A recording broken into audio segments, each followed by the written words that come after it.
welcome to Movement Memos, a TRUTHOUT podcast about things you should know if you want to change the world. I'm your host, Kelly Hayes. Today we are talking about disasters and the lessons they bring. From COVID-19 to wildfires, earthquakes, hurricanes, and much more, we are living in an era of compounding catastrophes. The spread of variants like B.1.1.7 has outpaced a troubled vaccine rollout in the US, and experts have already predicted another highly energetic hurricane season. And yet refrains about getting back to normal abound. But as most of us know, the normal we knew was already a disaster for many. It was the disaster of capitalism, which atomized us into individual narratives on the same sinking ship. It was the disaster of neoliberalism, a capitalist project that has systematized the destruction of many of the gains we had won under this system and decimated an already unsound social safety net. It was a ubiquitous and yet divided tragedy that allowed many people to feel just secure enough that they weren't willing to fight for anything better or for each other. Now, in fairness, when most people say they want to get back to normal, what they really mean is that they want to feel safer than they do right now and to see their families again, and to enjoy some of the simple pleasures that they've lost during the pandemic. But all of those things have a context, and it does matter how we talk about and envision the things we want, because it matters what kind of world we're trying to imagine into being. If we aren't intentional about crafting a different context for our lives and aspirations, then we really are left with visions of normalcy dancing in our heads, a normalcy that is toxic by default. So what new context should we be imagining? How should we name it, and how should we build it? To help tackle those questions, I am excited to welcome my dear friend Jayeesha Dutta to the show. Jayeesha is a tri-coastal Bengali-American artist, cultural organizer, and pop ed facilitator. She's also a co-founding member of Another Gulf is Possible collaborative and serves on the steering committee of the Climate Justice Alliance, galvanizing voices and experiences from across the Gulf South to the Global South, and working towards a just transition for both people and the planet. Jayeesha, welcome to the show. Thanks, Kelly. It's really good to be here with you. How are you doing today, friend? I am pretty well. I'm hanging in this weekend. Well, I am so grateful to have you on the show today because you are a voice I trust absolutely on this subject. Every time there is a disaster in the Gulf, you are the person I turn to for advice about where people should donate and how they should pitch in, because I know Another Gulf is Possible is always engaged and on top of what needs to be happening. And right now, we are in a disaster that a lot of people don't want to admit is still happening, while also staring down many more disasters in the immediate future. And all of this is happening amid a longing for a really toxic status quo. And as much as I don't think we should get holier than thou and lecture people for saying they want to get back to normal, I do think we need to continue to trouble the idea of normalcy, especially under capitalism where normalcy is a death march. And I mean, sure, after the last year, a somewhat more chill death march with a little more freedom of movement may sound appealing by comparison, but we were already living a pretty devastating cycle of disaster and grotesque response. And that's basically what got us here. So we really need to make this a moment of reclaiming what we need to reclaim, but also dreaming bigger and envisioning things differently. So to that end, I just want to start with the concept of a just recovery, which I know is an idea you and some other grassroots folks in the Gulf came up with when you were organizing relief around Hurricane Harvey. Can you tell our listeners a bit about that and what we mean when we say we need a just recovery? Yeah, happy to share the story. So, the folks that I roll with in the Gulf South, my crew, so to speak, there are folks who have been organizing since before Hurricane Katrina, during Hurricane Katrina, after Hurricane Katrina. So when we were preparing for Hurricane Harvey, which for those of us who have been facing this kind of climate catastrophe over and over again, when a hurricane's coming, you don't know where it's going to go. There's a cone of probability. So when it's coming, we're wanting to figure out how can we support each other. But as we know, the government and big NGOs are not necessarily going to come to the aid of the folks who I feel most accountable to in my work and the folks that we build with. So we were convening calls, these grassroots calls, rapid response calls in the days that were leading up to Hurricane Harvey. And at that point, we didn't know where it was going. It was somewhere between New Orleans and Houston. We were trying to identify who had capacity, who could take funds, where would the funds go, all of these kinds of questions in developing, mutual aid. And, at that time, 2017, it was before it was really common parlance. Some of us were using that term, but we were just doing what we felt we had to do. And during one of those calls, we were trying to distinguish, our work and our rapid response work in social media from the work of kind of the mainstream, the Red Cross, FEMA, others. So we were spitballing hashtags just to make sure we could figure out a way to align and bring together our communications. And I don't really remember, when you're brainstorming something, lots of, ideas are coming out. So I don't actually remember if it was Brian, Fadas, Ramsey Sprague, or myself. But it was one of the three of us, because I remember we were the three that were kind of hot and saying stuff. And someone said, just Harvey recovery. And all of those folks are now Another Gulf is Possible collective members. So from that, we started using that hashtag just Harvey recovery. And it did go to Houston. We know that that was one of the most devastating natural disaster that Houston had faced. And then recently there's just the polar vortex, disaster after disaster keeps hitting the region. So we saw that term get used. It was really kind of amazing to see how viral our page went at that time. That was my first experience in really seeing work go to like every country in the world. So it was really wonderful to see the support for Houston and for kind of the grassroots at that moment. We then saw Hurricane Maria come to Puerto Rico, and the hashtag started to get used, dropping the Harvey part, so just recovery. And so in the work with the Climate Justice Alliance, that frame got taken up and then has kind of taken a life of its own, which in a way is really wonderful. As narrative strategists, narrative builders, we want to see our ideas kind of get out there and be used. But one of the issues with that is very similar to the term resilience.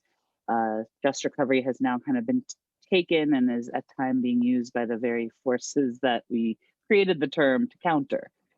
So we really want to reemphasize that the just recovery frame is about being grassroots led and centered to make sure the needs and desires and what the most vulnerable marginalized folks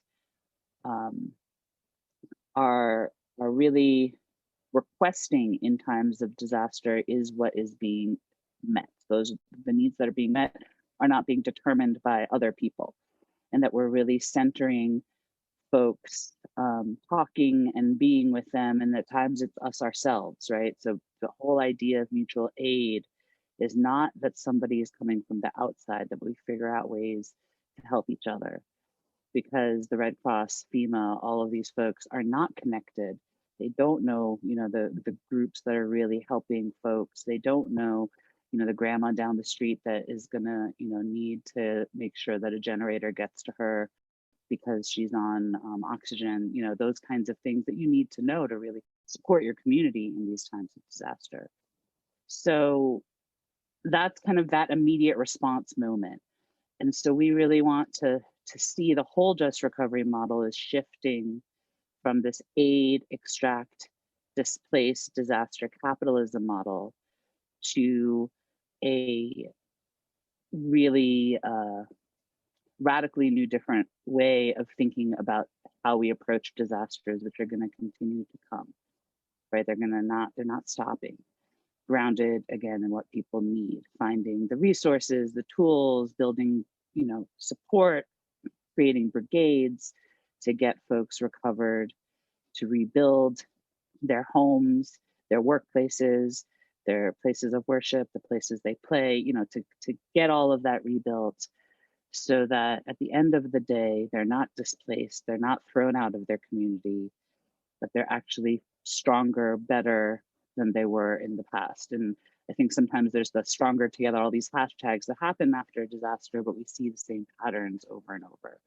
So the intention of the just recovery framework is to break that pattern and for us to create a new vision that is really self-determined, and that in this pandemic disaster, this chrysalis moment we're collectively in as like global society right now, we're all, hoping to emerge from the cocoons. I think it's really resonant. We're still in a response mode. We still haven't exited the disaster itself, but we can start to think forward now about how that just recovery model can be used in this moment. It's not exactly a climate disaster, but it's a very similar recovery process that we're going to be facing. So what does that rebuilding look like after we hopefully get out of this pandemic moment? Well, thank you for that history.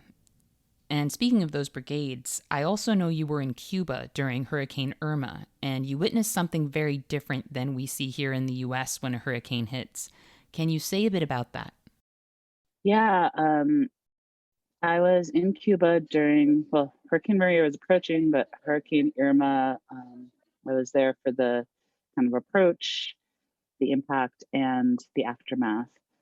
And Hurricane Irma was right on the heels of Hurricane Harvey. So I really had the experience of seeing the difference between the response that folks have.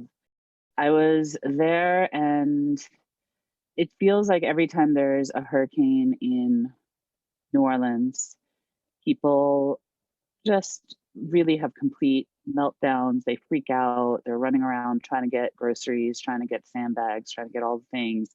And there's this huge sense of panic.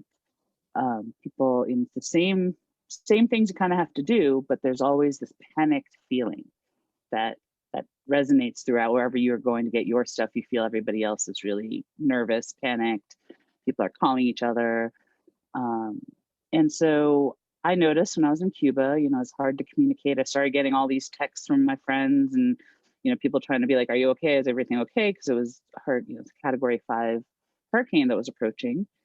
And so I'm kind of freaking out because that's my instinct as a US person, is to freak out when the hurricane's coming. But I noticed everybody around me super chill, like not really, it's not like, y'all know if hurricanes coming, like pointing to the TV, they keep talking about El Ciclón, El Ciclón. And so I asked my host who I'm staying, I was like, is folks going to get ready?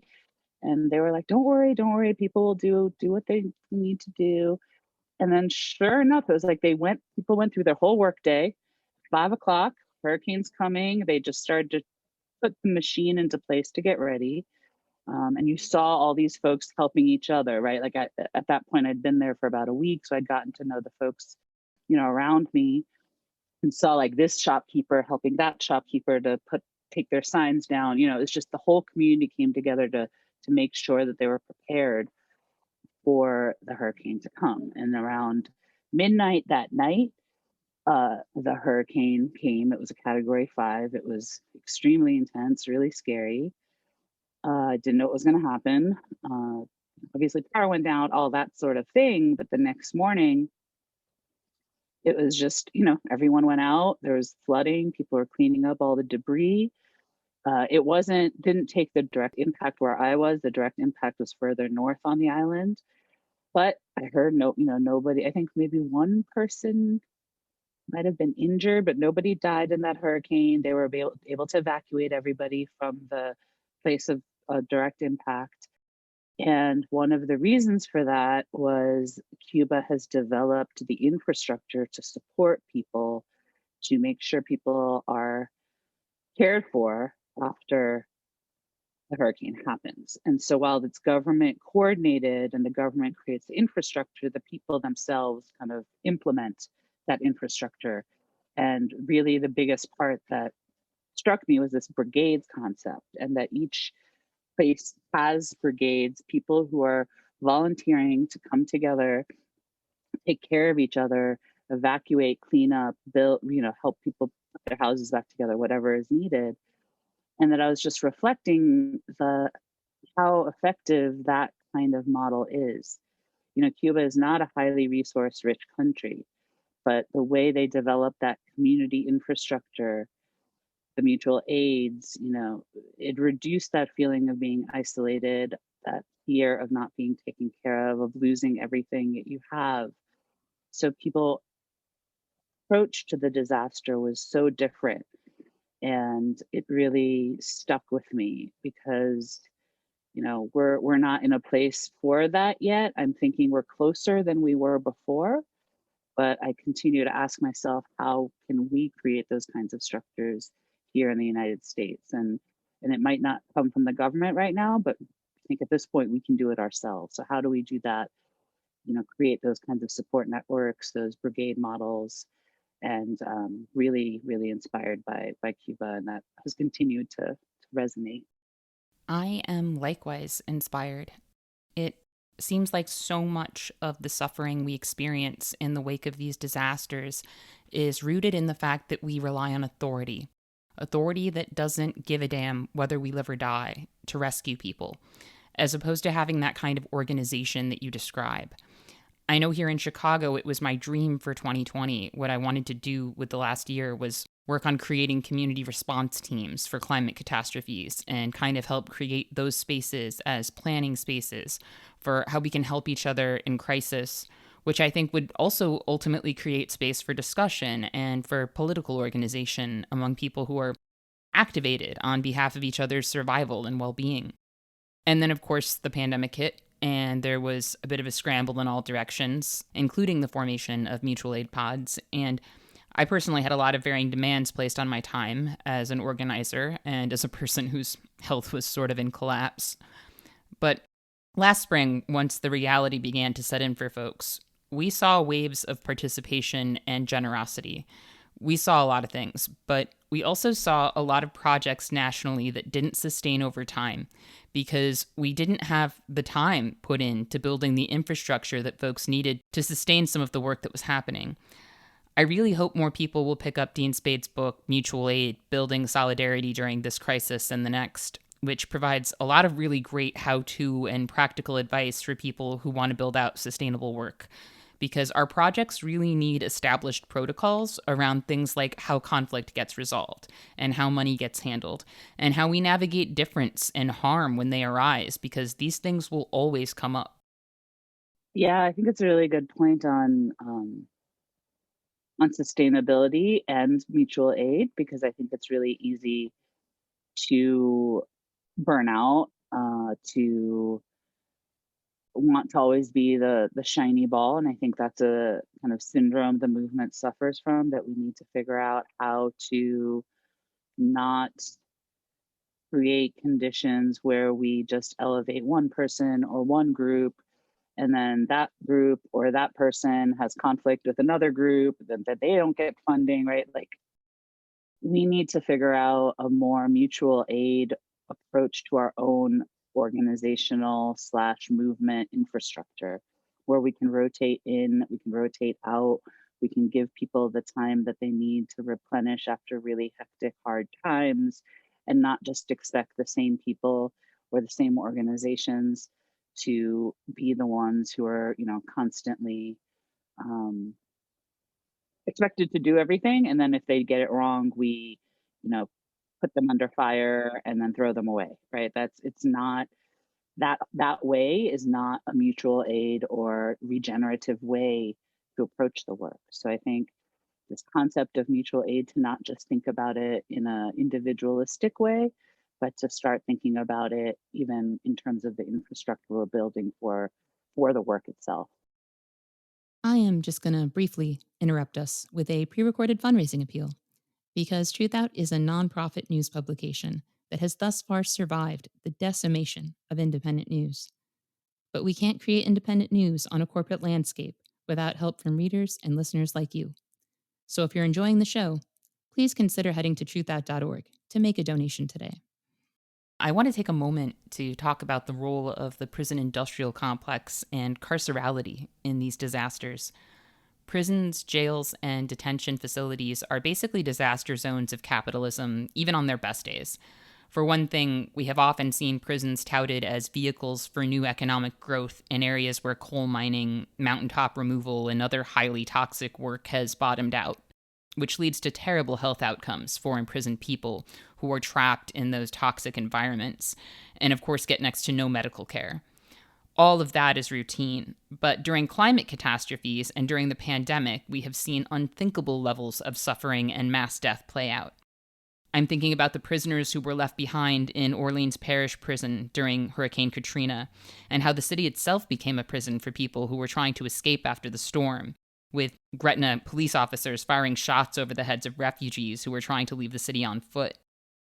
I'm also thinking about the people of the Little Village neighborhood here in Chicago and other highly policed neighborhoods who faced much higher rates of infection during the pandemic due to the number of residents being cycled in and out of Cook County Jail, which was basically a COVID factory at the height of the pandemic.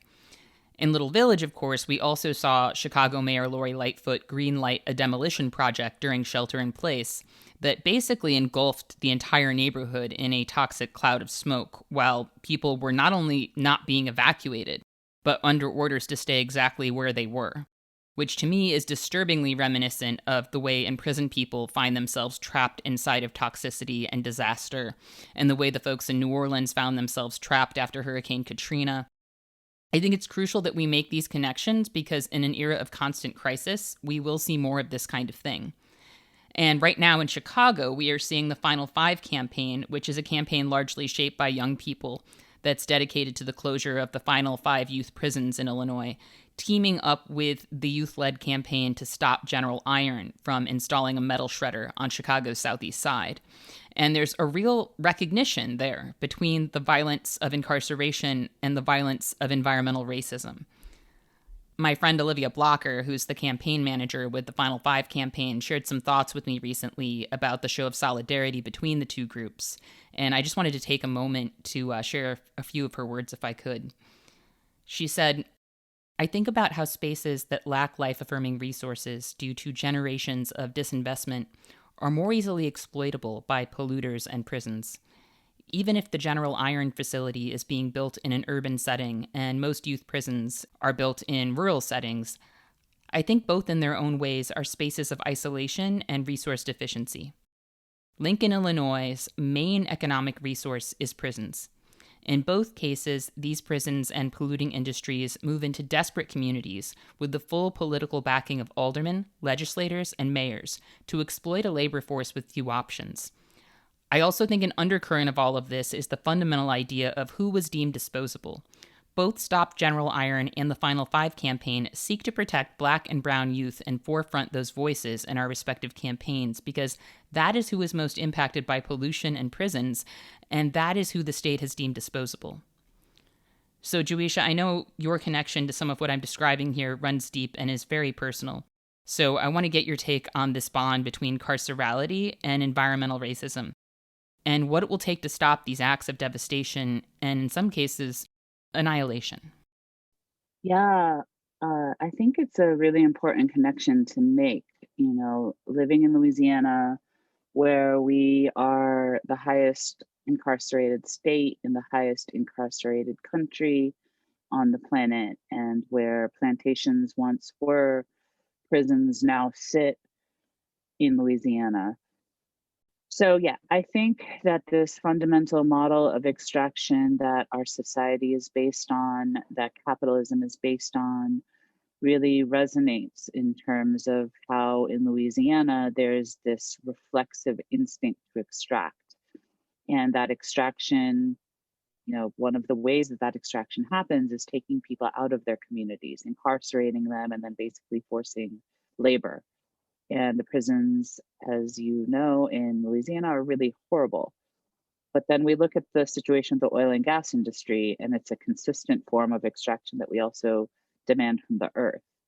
So I think these reflexes and the muscles that we have built are one and the same in extracting from human beings and extracting from the planet, and seeing those precious resources as expendable, as extractable, as not things to value, to cherish, to honor. And instead, I really feel like if we took the time to think about these harms, we would be really considering a transformative justice approach. And we would really think about a different way when there are harms in our communities, because we wouldn't want to extract them. We wouldn't want to take them out of their community and put them somewhere else where they're isolated and abused.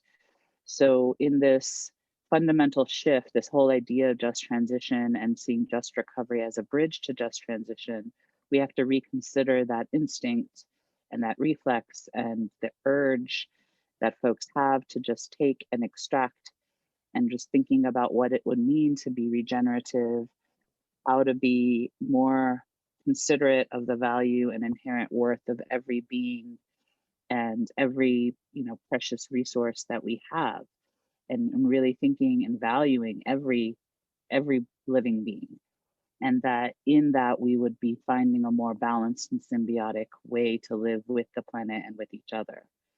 And so right now where we're at, the carceral system is a really clear example to me of the horrible extraction. And we think, about the hurricanes, when these forces come together, like the hurricanes that came to Houston, there wasn't even a plan for how to evacuate the prisoners. It was just like, well, those people are expendable, they're extractable, we don't even need to have a plan for them. And that's just really destructive. It's unconscionably horrible, I think, to not be considering the needs of every human in these times of disaster. And I think it's, a very clear way that we can connect the way we treat people to the way we treat the planet. The fundamental premise behind both, behind the fossil fuel industry and the prison industrial complex, to me is one and the same. And I think once you start to put those dots together, you can't stop that kind of intersectional thinking, and you can't stop understanding how much we need to change and realizing that every thread in the fabric of our existence is currently really toxic, and that we need to figure out a way to remediate that. And we need to remediate this whole, the whole fabric, our whole way of being. Once the veil is lifted, you can't put it back. Absolutely. And there's just so much to reckon with and so many losses and harms to grieve. I think grief work is deeply important in this moment. And as you know, I've spent a lot of time organizing during the last year around collective grief as one of those necessary reckonings. In the last couple of months, my collective has been working on a mass distribution of KN95 masks in Chicago to help people combat the new strains. And we've seen those distributed by mutual aid groups to students and to their families, to folks being released from jail, to essential workers, and many others. But it's very significant to me that they're also being distributed by the Little Village Environmental Justice Organization at a memorial event this weekend on the 1-year anniversary of the Hillco smokestack implosion that covered the community in toxic smoke last year. The event is a memorial for people who've been lost to environmental racism in Little Village. But as people from the neighborhood tell me all the time, there's really no separating COVID losses from people lost to environmental racism in a place like Little Village, because pre-existing respiratory illnesses caused by pollution left so many people vulnerable to COVID-19.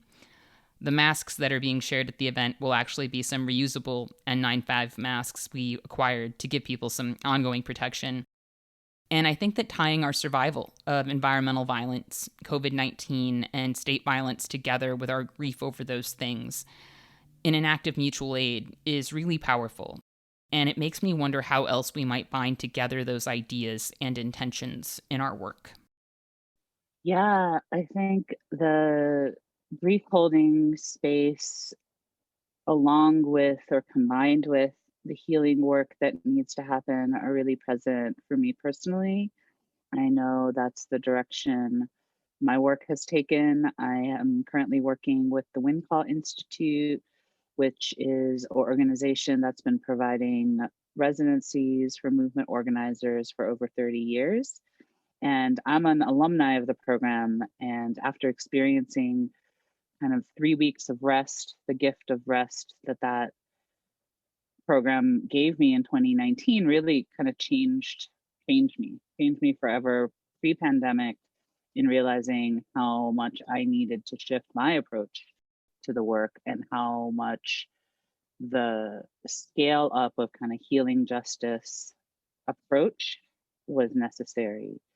And so this need is just so great for organizers at this moment, I think for everybody, but I think the organizing community in particular is super burned out.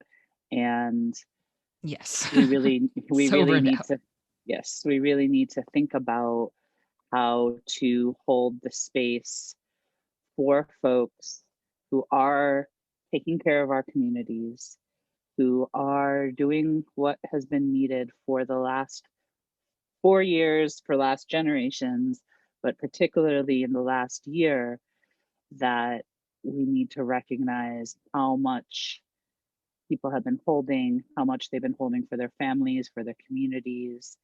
And in this moment, we need to really, I think, put down some of the campaign work. We're through the election, to really take the time for the healing, for the holding of the grief, for the reckoning, for the deep understanding of the, I think, really personal changes we need to make, to really think through what that's going to mean for us in our individual lives, in our family lives, in our community lives. And, I'm an optimist. I think you can't be an organizer without being some kind of an optimist, dreamer, visionary. Because you have to have something you're moving towards, because this world we're living in is so messed up. If you don't have a, North Star you're moving towards, it's not going to be worth it. So if we're trying to build a just, sustainable, equitable, healthy, vibrant world, we are going to need to do some real healing, some real like grief holding for what this last year, but also what these last 500 years have meant in terms of the colonialism and extraction that we hold in our bones, right? We hold all of that in our bodies. And so, how do we take this time to really build this world we want to see? We're called Another Gulf is Possible Collaborative. I believe another world is possible. I, want to see us hold the space that we need for the grief, for the healing, to be able to achieve this audacious vision for justice. And I think there'll be some sacrifices that we'll all have to make. And I think there is, and I think you alluded to this at the beginning of, some of the changes folks need to make are unclear. And so I think we need to hold space for the vision and also hold space for ourselves. And if we want to get to this dreamy future, we need to hold all of that in tandem. It can't be always working, for the cause and not taking care of ourselves. It can't be only taking care of ourselves and not caring about the other. There needs to be this balance. And there needs to be a consideration of sometimes the thing you're working for may not be something you actually get to experience, but you're working towards that vision. You're getting closer to the horizon. I've been working with Norma Wong, and she often speaks of the horizon that we're moving towards. And so, and to keep that horizon in your mind's eye as you're going through rough times. And so there's a quote by Rabindranath Tagore that I might not be saying exactly correct, but it's something to the effect of, the person who plants the seed for the tree he will never know the shade of is beginning to understand the meaning of life. And so I think that's where we're at this moment. We're kind of holding the seed in our hands. We could just throw them away, or we could plant them and know that we might not see that beautiful vision, but we can seed it. We can start to help nurture it and grow it and see some of the changes in the attitudes and behaviors, actions and systems that need to happen so the future generations can feel that shade, experience the warmth of the sun, and be in that vision that we hold. Absolutely. And I know that healing piece looks different for different people. One thing I've discovered is important for me right now is to be taking in more than I'm trying to sort of put out or produce, if that makes sense. I need to be reading a lot and not just reading news stories, kind of keeping pace with the sort of violent barrage of everything that's happening to the world and to us. But stepping outside of all of that and reading real books, whether that means audiobooks or scrolling through ebooks on my phone, and really reading intentionally, making space for that, and taking in good energy from other people, like cultivating within myself, not just sort of being extracted from all the time. And I've had no real choice myself this last year but to really start building a practice around what healing and care look like in my own life due to the illness I've experienced and the burnout that you referred to, that many of us as organizers have found ourselves experiencing during the pandemic. Because I used to be a person who would just kind of laugh off the idea of reducing my stress level or workload. I just thought that wasn't realistic. But it's my friends who do deep healing justice work who have helped me see how harmful that outlook is. Because it doesn't just hurt me to live like some kind of workhorse who's not allowed to get sick or go on a creative retreat or step outside of urgency. Me living in that mode all the time doesn't make us stronger in collectivity. Me making space for healing and modeling that, and modeling the sustainability and collaboration that that kind of pause and rest and healing requires in our work, that makes us stronger. We're making ourselves stronger and our community stronger when we make space for healing and acknowledge that it's a necessary component of everything we do. So thank you so much for naming that, because for me, that's definitely one way I won't be going back to normal on the other side of all this, because my normal was fucked up and I don't want it back. I want something better, and I want something better for all of us. So if we're not going to talk about getting back to normal, how should we talk about the future we want to build and what we want to restore? What should dreaming out loud with people about that sound like? Yeah. I am an artist and someone who, by nature, also likes to bring people together to make art. And I think that's actually how we first got to know each other, was when I was doing art for that wild action camp, which we could do a whole episode on that action camp and the dynamics there, right? We could break that down and Yes. Yes, we and could. but I think, the invitation to folks to share their visions with each other, and also to consider how deep our need is to be around other humans, and this dreaming space, this chrysalis moment we're emerging from. We are right now poised in coming out of our homes to be able to be with each other again. And how do we want to be with each other again? How do we want to create social spaces, create creative spaces, recreational spaces? I think about where I live, and we're a very bar centric city. It's an extremely bar centric city, but a lot of bars, have been closed in New Orleans. A lot of bars have not made it through the pandemic, and our music venues have even been shut down. So as things start to reopen, we want to think about where those spaces are, which communities are we rebuilding intentionally, those spaces to be together, to dream together, to build together. I actually have a dream to create a art tea house, a space that will bring people together for healing, for art making, art expression, plant medicine, providing access, to different kinds of plant medicine that folks might not have experienced before, and just thinking about those kind of modality spaces that people can not just dream, but actually manifest this future. So there are so many lessons that we will be taking away for years from everything we've been experiencing during the pandemic. Can you name one lesson that you hope will all hold close as we move through what is hopefully the home stretch of this current disaster and into the many struggles to come? Yeah, one lesson, and I think I might give a different answer next week, because I think there's so many lessons we've learned. I know I've learned so much about myself and just everything in the last year. But when I think right now, as I'm a week out from going back home, to New Orleans, where I will be living by myself. I have been with my family for over a year now, attending to my elders and being with them 24/7. And it has really made me realize how important the people who are closest to you are. Who is your pod? For me, it was very obvious because I was with my family. But I think a lot of folks, who were not with their families had to figure out who are the folks that will hold it down with them, who will be there for them. And I think that's a lesson we need to keep considering in our hearts and minds as we go back to, and again, not normal, but go out to whatever is next, to really value and care for those folks who are closest to us. And I think that will have a ripple out effect in how we treat others. If we are always feeling cared for, if we are always feeling valued by those who love us and those who are closest to us, that will, I think, impact how we treat others in the world.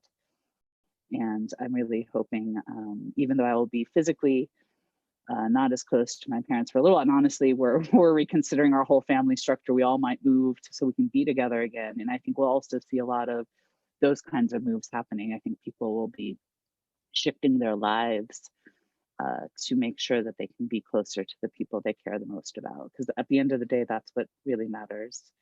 Not to be super cheesy, but love. I believe deeply in love, and I think this last year has given us a real opportunity to think through what that love looks like in action. I couldn't agree more. And if folks want to learn more from Jayeesha and follow her work and the work of Another Gulf is Possible, which I highly recommend y'all do, you can check out the show notes on our website at truthout.org. Well, this has been an amazing conversation, and I want to thank you so much for joining me today, Jayeesha. I deeply appreciate you. Yeah, Kelly, it's been really good to talk. Love you much. I love you too. I also want to thank our listeners for joining us today. And remember, our best defense against cynicism is to do good and to remember that the good we do matters. Until next time, I'll see you in the streets.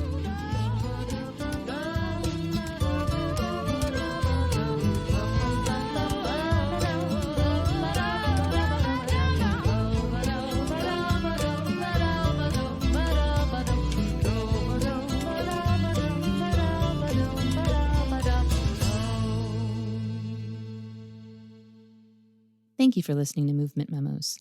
This show wouldn't exist if it weren't for TruthOut, and TruthOut's independent news and commentary wouldn't exist without listeners and readers like you. We have no paywalls, no corporate sponsors, and no ads, except for fundraising appeals like this one. So if you can and would like to support our work, please consider dropping by truthout.org to make a donation today.